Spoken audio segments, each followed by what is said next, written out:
G'day friends, welcome to today's YouTube video. My name is James. Welcome back to my channel. Welcome if you are new. Today we have a pretty laid back tutorial. It is an updated Swatchdolls tutorial. More recently, I got a green leaf and blueberry watercolor set. I actually got two of them and I swatched them out with an old swatching method I used to do, which is drawing these little swatch dollies. It's a way for me to get the watercolors into practice rather than just painting little squares. I like to paint out these little dolls that have lots of different sections to kind of put the colors in there, see what they do with each other, see how they look on their own, see how they mix, blah blah blah, etc etc. It's just swatching. It's not that deep. So anyway, we looked at the Swatchdolls, but they have a little bit of an updated style. So I thought, and many others thought during an Instagram live stream last week, that we should look at the updated Swatchdolls tutorial and see what we can do, break it down, and hopefully go through it today. So here's just a couple of other looks at the stuff that we did. This was in the live stream. This was in the live stream. We actually did like a little tutorial in the live stream, but it wasn't saved. So I thought it'd be great to put it on my YouTube channel. This was another little swatch test here. So let's get right into it. That's what they look like. We're going to break them down and look at how to draw them first and then where to put all the colors so you can test your art supplies. I got a piece of paper and I've got a red blue Mitsubishi pencil. I like to use this because I'll sketch in the red and then I'll clean up my lines with the blue. That way you can see all of the underworkings of the drawing, but you can also see the lines we want to keep at the end. You could also think of the red as a pencil and the blue as a pen if you want to ink it, and then you could just erase the pencil. But I like to keep the working lines, especially when I'm teaching. So the first thing we want to do is draw an oval, a flat oval. So we want an oval on its side. Don't worry if they're not perfect, it's just a sketch. Inside the oval, I want to go about halfway down, so like halfway across the face here, and right out to the edges, I want to put two circles for eyes. Now I want them to be relatively big, but it is more important that they're just really far apart. It doesn't so much matter how big they are, I just like them a little bigger. Inside we're going to put two dots for pupils, a la Tim Burton, so I'm going to have these two dots looking off to the side. You could put them right in the center, but they'll be staring right back at you, kind of crazy. So here's what I mean. As long as you put the pupils in the same place in each eye, so if you had two eyes over here and they were staring back at you, you'd put them right in the middle. If you had them looking up, you could put both pupils at the top of the eye. Unless you want a cross-eyed look, you want to avoid having one pupil here and one pupil back in here because it starts to look a little crazy. But obviously would work wonders if you're drawing a Cookie Monster version. So let's get back to our face right through the center. So at this point we've got a cross-section on the face. The eyes fall right in the half. But we also want to go just a little bit below that and put a little dash like this. That's all our nose is. It's just a straight line. Then underneath it, an even smaller one. Literally, if you zoomed in on this, I don't know why you would, it would just be this and this. This doesn't so much act as our nose, more a nose shadow.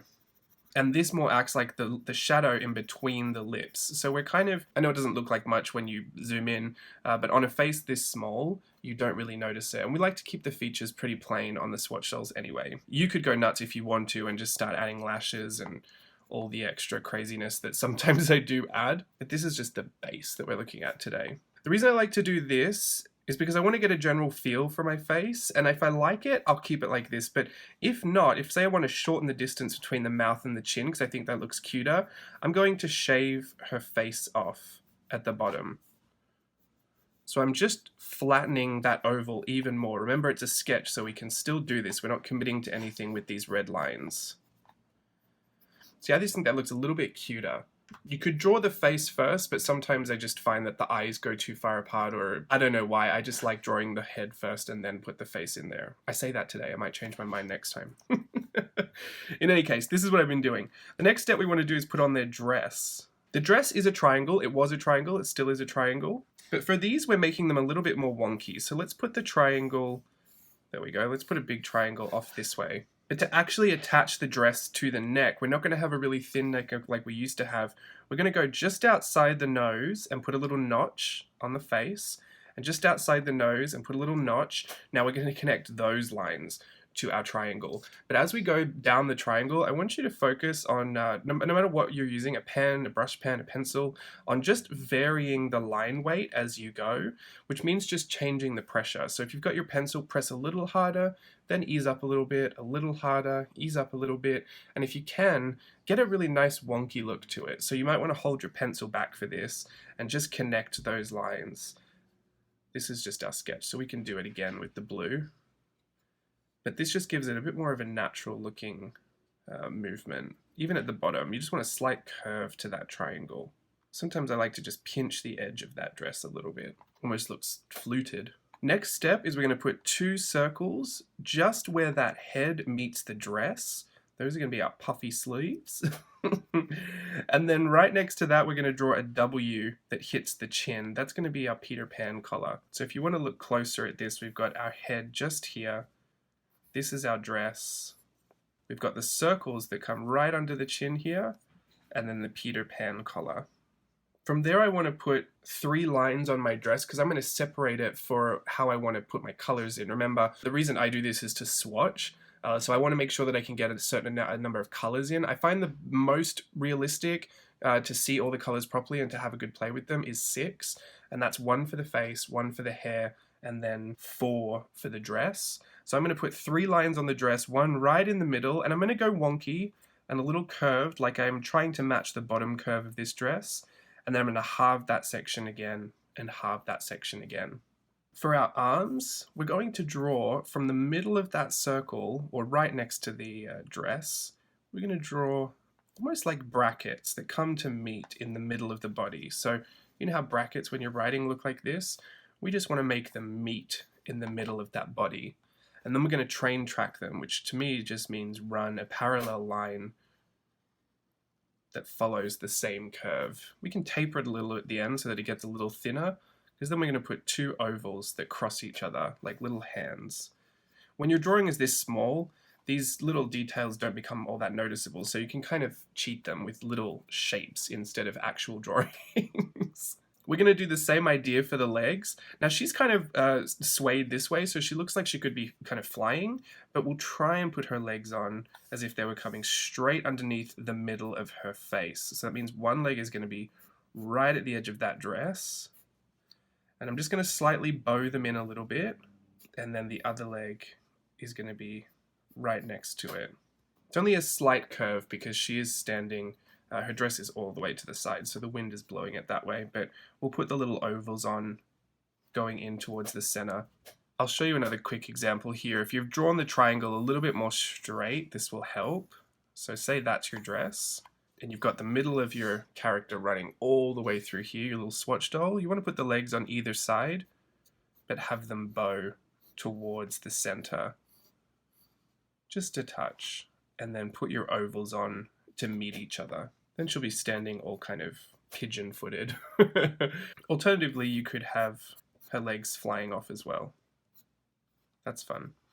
In any case, the legs are the same as the arms. Parallel train tracks that kind of taper off with a little oval at the end. If you really wanted to zoom in on one of the legs, it would look like this. So you can see how it tapers down thinner at the end.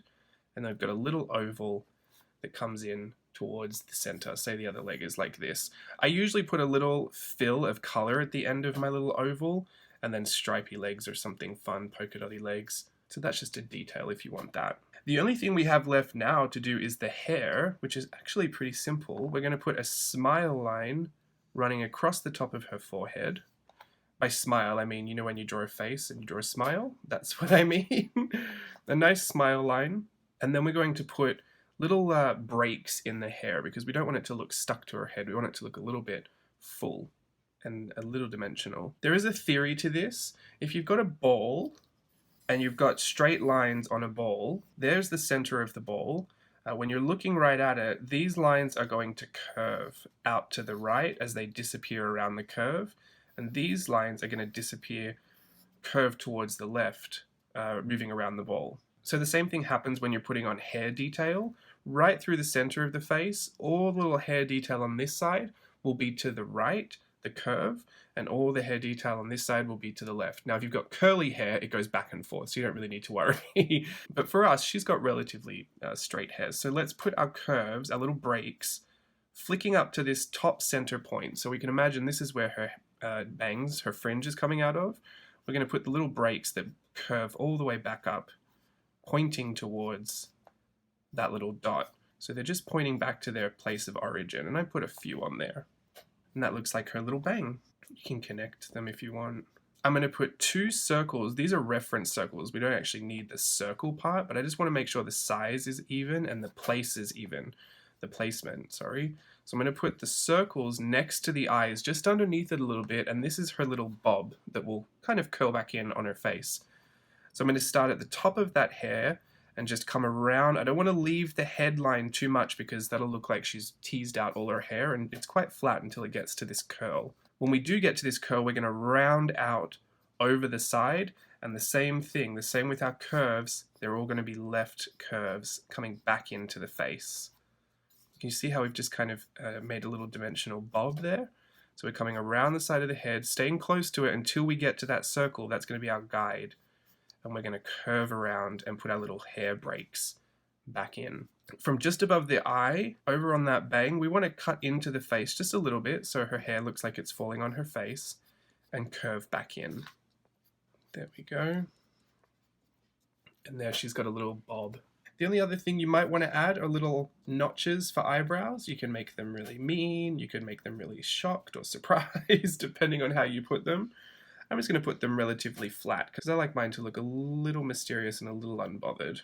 And there is our swatch doll. To know where to put the colors, we're going to do 1 is the skin, number 2 is the hair, 3 is the top, 4 is the mid-dress top stripe, 5 is the mid-dress lower stripe. These are so not set in stone, it's not funny, but just in case anyone wants an exact copy of what I've done. 6 is the lower stripe on dress. So if we're going to number everything, we've got 1, 2, 3. 3 includes the puffy sleeves and the collar. 4, 5, 6. And obviously the arms and the legs are 1 as well because they're skin.